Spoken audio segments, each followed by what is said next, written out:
নমস্কার বন্ধুরা, গল্পের হাটে আপনাদের সকলকে স্বাগত জানাই।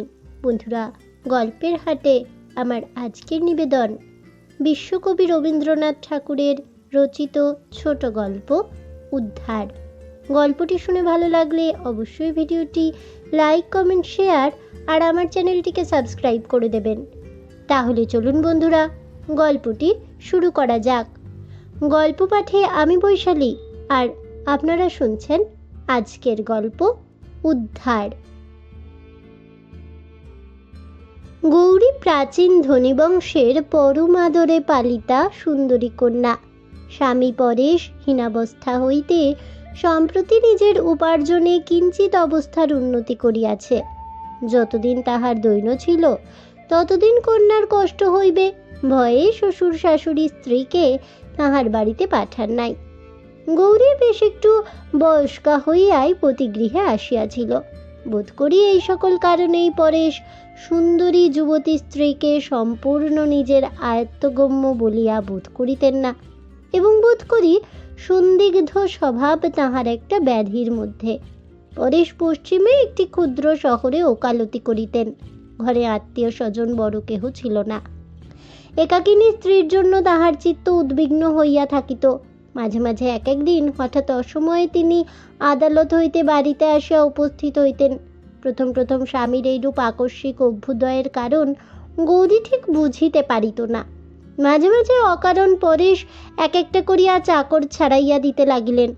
কোনো চাকর তাহার আর দীর্ঘকাল পছন্দ হয় না। বিশেষত অসুবিধার আশঙ্কা করিয়া যে চাকরকে গৌরী রাখিবার জন্য অধিক আগ্রহ প্রকাশ করিত, তাহাকে পরেশ এক মুহূর্ত স্থান দিতেন না। তেজস্বিনী গৌরী ইহাতে যতই আঘাত বোধ করিত, স্বামী ততই অস্থির হইয়া এক এক সময়ে অদ্ভুত ব্যবহার করিতে থাকিতেন। অবশেষে আত্মসংবরণ করিতে না পারিয়া যখন দাসীকে গোপনে ডাকিয়া পরেশ নানা প্রকার সন্দিগ্ধ জিজ্ঞাসাবাদ আরম্ভ করিলেন, তখন সে সকল কথা গৌরীর কর্ণগোচর হইতে লাগিল। অভিমানিনী স্বল্পভাষিনী নারী অপমানে আহত সিংহিনীর ন্যায় অন্তরে অন্তরে উদ্দীপ্ত হইতে লাগিলেন, এবং এই উন্মত্ত সন্দেহ দম্পতির মাঝখানে প্রলয় খড়গের মতো উড়িয়া উভয়কে একেবারে বিচ্ছিন্ন করিয়া দিল।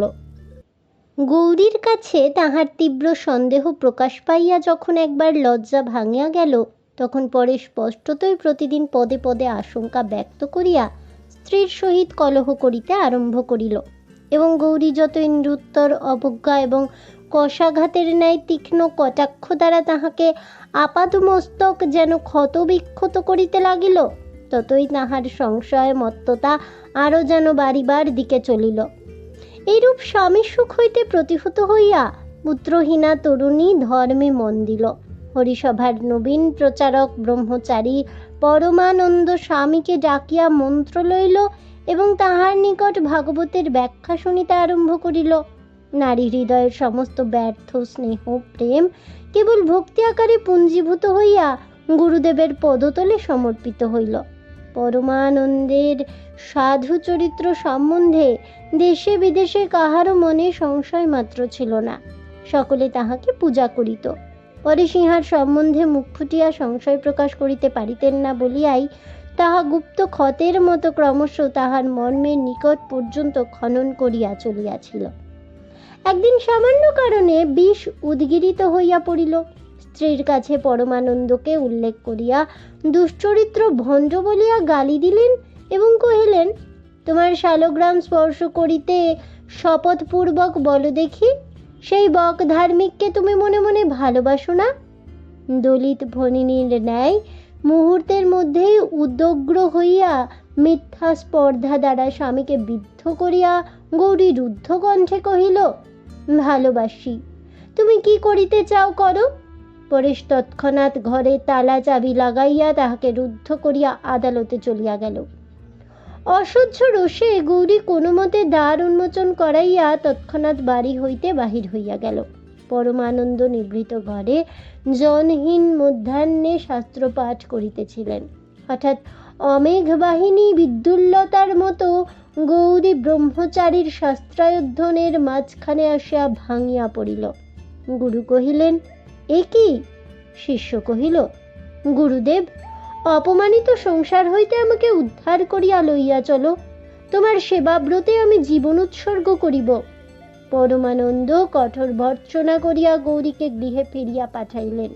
কিন্তু হায় গুরুদেব, সেদিনকার সেই অকস্মাৎ ছিন্ন বিচ্ছিন্ন অধ্যয়ন সূত্র আর কি তেমন করিয়া জোড়া লাগিতে পারিল? পরেশ গৃহে আসিয়া মুক্তদ্বার দেখিয়া স্ত্রীকে জিজ্ঞাসা করিলেন, এখানে কে আসিয়াছিল? স্ত্রী কহিল, কেহ আসে নাই, আমি গুরুদেবের গৃহে গিয়াছিলাম। পরেশ মুহূর্তকাল পাংশু এবং পরক্ষণেই রক্তবর্ণ হইয়া কহিলেন, কেন গিয়াছিলে? গৌরী কহিল, আমার খুশি। সেদিন হইতে পাহারা বসাইয়া স্ত্রীকে ঘরে রুদ্ধ করিয়া পরেশ এমনই উপদ্রব আরম্ভ করিলেন যে শহরময় কুৎসা রটিয়া গেল। এই সকল কুৎসিত অপমান ও অত্যাচারের সংবাদে পরমানন্দের হরিচিন্তা দূর হইয়া গেল। এই নগর অবিলম্বে পরিত্যাগ করা তিনি কর্তব্য বোধ করিলেন, অথচ উৎপীড়িতকে ফেলিয়া কোনো মতেই দূরে যাইতে পারিলেন না। সন্ন্যাসীর এই কয়দিনকার দিন রাত্রের ইতিহাস কেবল অন্তর্যামীই জানেন। অবশেষে অবরোধের মধ্যে থাকিয়া গৌরী একদিন পত্র পাইল। বৎসে, আলোচনা করিয়া দেখিলাম ইতিপূর্বে অনেক সাধ্বী সাধক রমণী কৃষ্ণপ্রেমে সংসার ত্যাগ করিয়াছেন।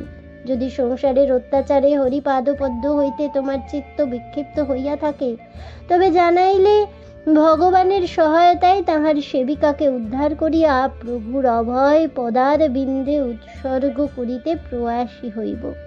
26শে ফাল্গুন বুধবারে অপরাহ্ন 2 ঘটিকার সময় ইচ্ছা করিলে তোমাদের পুষ্করিণী তীরে আমার সহিত সাক্ষাৎ হইতে পারিবে।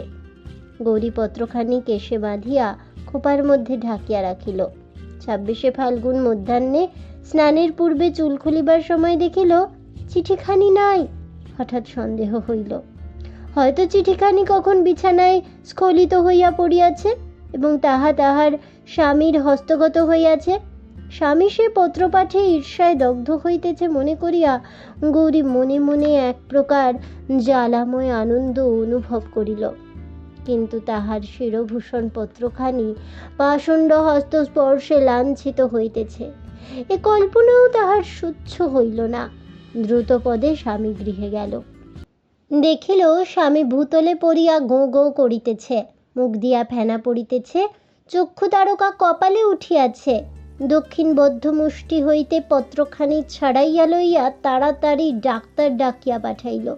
ডাক্তার আসিয়া কহিল, আপোপ্লেক্সি। তখন রোগীর মৃত্যু হইয়াছে। সেদিন মফস্বলে পরেশের একটি জরুরি মোকদ্দমা ছিল। সন্ন্যাসীর এত দূর পতন হইয়াছিল যে তিনি সেই সংবাদ লইয়া গৌরীর সহিত সাক্ষাতের জন্য প্রস্তুত হইয়াছিলেন। সদ্য বিধবা গৌরী যেমন বাতায়ন হইতে গুরুদেবকে চোরের মতো পুষ্করিণী তটে দেখিল, তৎক্ষণাৎ বজ্রচকিতের ন্যায় দৃষ্টি অবনত করিল। গুরু যে কোথা হইতে কোথায় নামিয়াছেন তাহা যেন বিদ্যুৎ আলোকে সহসা এই মুহূর্তে তাহার হৃদয়ে উদ্ভাসিত হইয়া উঠিল। গুরু ডাকিলেন, গৌরী। গৌরী কহিল, আসিতেছি গুরুদেব। মৃত্যু সংবাদ পাইয়া পরেশের বন্ধুগণ যখন সৎকারের জন্য উপস্থিত হইল, দেখিল গৌরীর মৃতদেহ স্বামীর পার্শ্বে শয়ান, সে বিষ খাইয়া মরিয়াছে। আধুনিক কালে এই আশ্চর্য সহমরণের দৃষ্টান্তে সতী মাহাত্ম্যে সকলে স্তম্ভিত হইয়া গেল। তাহলে বন্ধুরা, আমার আজকের এই গল্পটি শুনে কেমন লাগলো অবশ্যই আমাকে কমেন্টে জানাবেন। ভিডিওটি ভালো লেগে থাকলে লাইক শেয়ার করতে ভুলবেন না। আমার চ্যানেলের নতুন বন্ধু হয়ে থাকলে চ্যানেলটিকে সাবস্ক্রাইব করে দেবেন। পাশে থাকা বেল বাটনটি প্রেস করে রাখবেন নতুন গল্পের নোটিফিকেশন পাওয়ার জন্য। ফিরে আসছি পরবর্তী গল্প নিয়ে। ততক্ষণ সবাই ভালো থাকুন, সুস্থ থাকুন আর অবশ্যই সঙ্গে থাকুন আর দেখতে থাকুন গল্পের হাট।